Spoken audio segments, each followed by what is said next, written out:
en nuestra piel de toro, o surgiendo de nuestra piel de toro. Sí, en nuestra península, en nuestro país, ha habido casos de desapariciones muy desconocidos a los que casi solo se puede acceder, Iker, a través de las hemerotecas, de la prensa, porque no son localizables a través de Internet. Uno de ellos, por ejemplo, los DC-3 en los años 80 fueron casi una flota maldita, porque a lo largo de todo el mundo hubo varios que desaparecieron de forma súbita y repentina. En España tuvimos 2 casos de desapariciones muy extrañas. Uno de ellos sale del aeródromo de Cuatro Vientos y no se vuelve a tener rastro de este.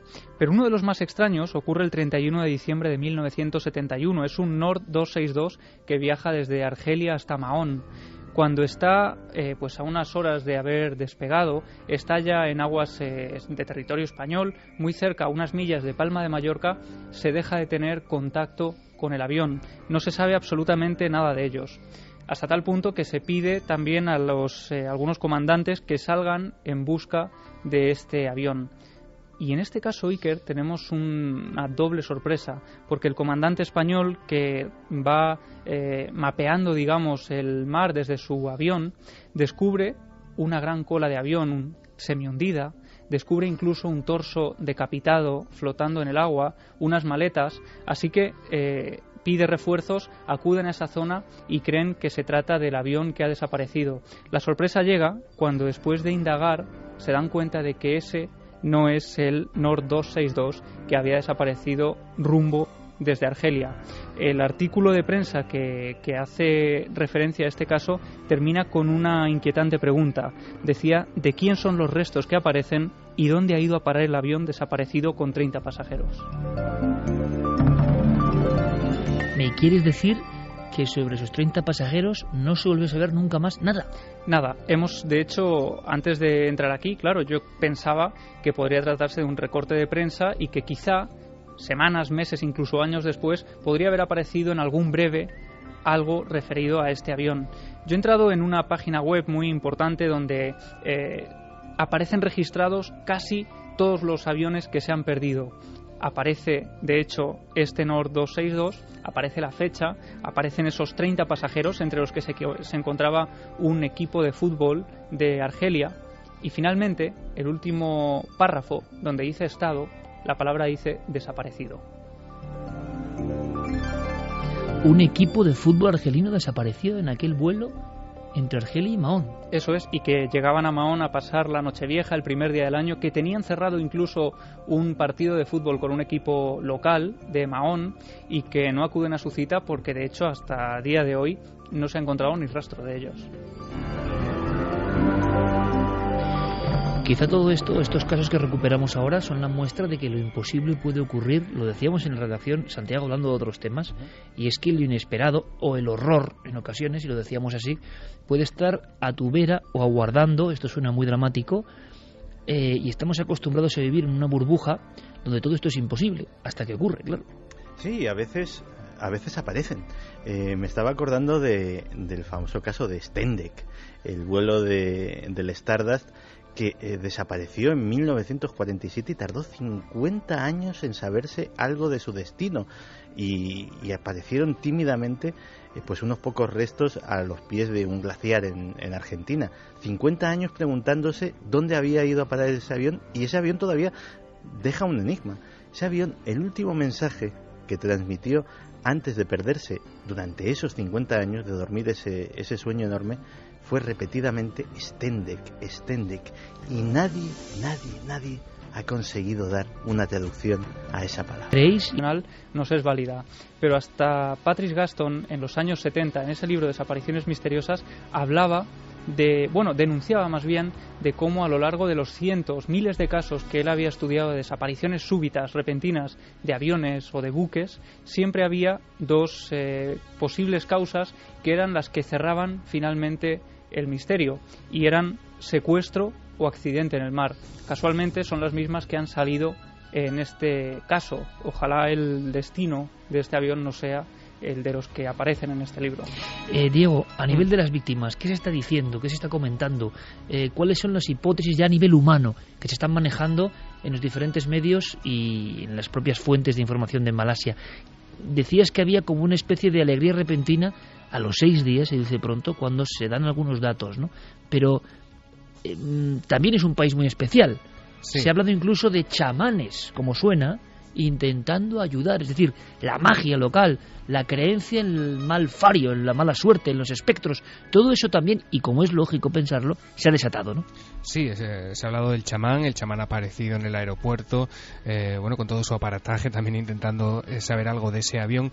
La verdad, Iker, que esa esperanza que tienen los familiares a raíz de la noticia, bueno, que inclina la balanza a favor del secuestro, se mezcla también con eso que te comentaba antes de la indignación ante el convencimiento, ante la seguridad de que la aerolínea y el gobierno de Malasia está ocultando información. Pero fíjate, es muy raro que no sepamos nada, porque han estado involucrados en la búsqueda durante toda una semana 13 países, se han utilizado 57 barcos, 48 aviones, la NASA se ha unido a la búsqueda, es decir, la NASA ha cedido datos recogidos por algunos de sus satélites más potentes, e incluso Digital Globe, que es una empresa que se dedica a tomar imágenes por satélite, pues ha distribuido imágenes entre los usuarios, y hasta 2 millones de usuarios en todo el mundo han estado rastreando píxel a píxel. O sea, personas están buscando desde sus hogares en una especie de proyecto SETI, efectivamente, sí, cuadradito sí, cuadradito del mar, vigilando a ver si ven algo. Efectivamente, y no hay ni rastro, es extrañísimo.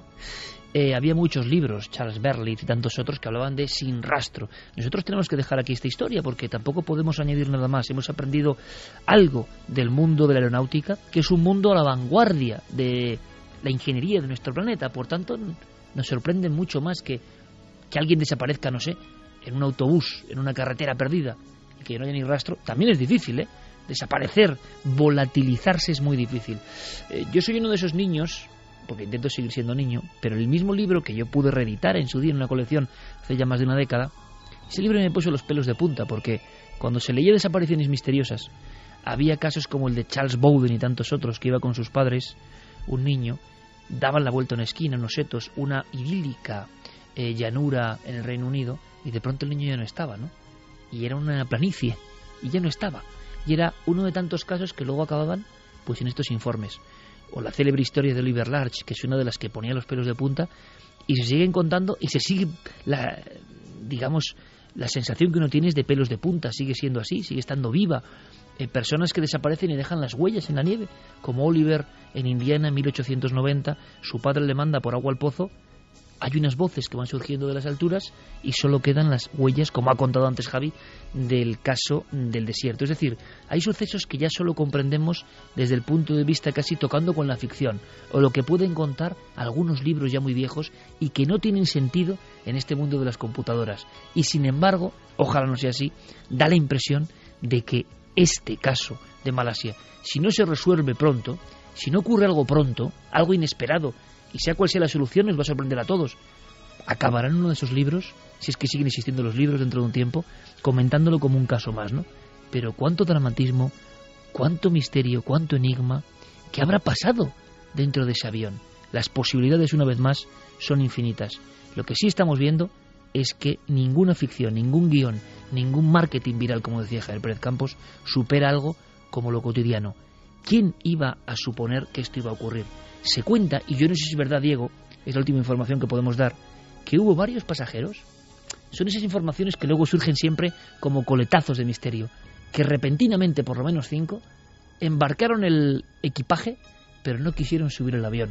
¿Se sabe algo de eso, Diego? ¿Se ha informado más? Sí, sobre todo se ha hecho muy famoso uno de ellos, un ejecutivo de IBM, que la misma noche que desapareció el avión estaba cenando con su mujer en un restaurante en Houston, y la alerta de una aplicación de noticias en su móvil saltó, informando de la desaparición de un avión en esa ruta, y su mujer le dijo: juraría que es la ruta que tú tenías que coger si no hubieras cambiado de opinión a última hora. Y él dijo: no solamente es esa ruta, es el vuelo exacto que yo tenía que coger.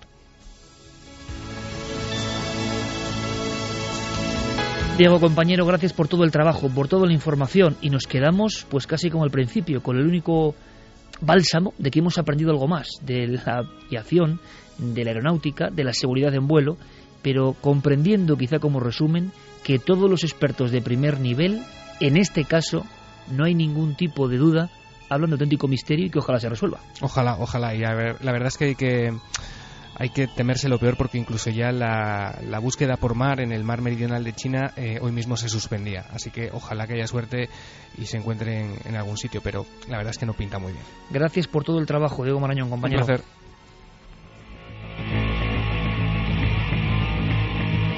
Si hay más datos, por supuesto, a lo largo de la hora que queda, los iremos dando, porque estamos todos, pues eso, como radares humanos, ¿no? Vamos a marcharnos, Clara, en la siguiente hora, y yo espero que nadie se lo pierda, a un lugar marcado por la tragedia, en pleno corazón de Madrid. Sí. No me digas nada, pero recuérdame un establecimiento, por favor. Sí, Almacenes Arias, también conocidos como Saldos Arias. Y yo, fíjate, lo voy a dejar ahí. Lo voy a dejar ahí porque muchas personas de aquí, del Foro de Madrid, estoy seguro que han sentido cierto escalofrío también, porque era un lugar que tuvo una concatenación de funestos incidentes en su interior. ¿Qué ha pasado tiempo después a la vera de ese mismo sitio?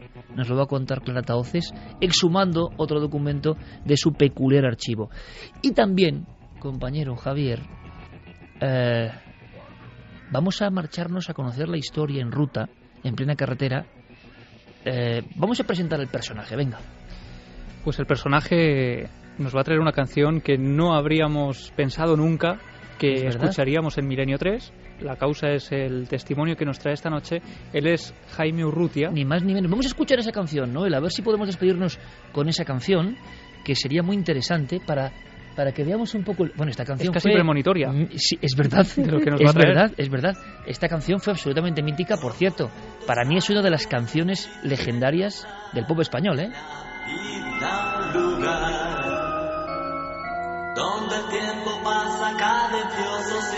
El propio Jaime decía que fue el culmen de su creatividad. Y no me extraña, porque no se parece a ninguna otra canción española. Jaime Urrutia, personaje fundamental de la movida y todavía en activo, nos va a contar algo muy sorprendente. Muy sorprendente porque ya no se trata de la visión arquetípica de una mujer. Es que, como siempre nos ocurre, Iker, nos sorprende y nos va a añadir un elemento que no habíamos escuchado hasta hoy. Pues va a ser muy interesante. Yo os invito a todos a que sigáis en conexión con la nave, nunca mejor dicho, radiofónica, que ha hecho un vuelo por encima del misterio. El misterio asombroso, y nos queda mucho por contar.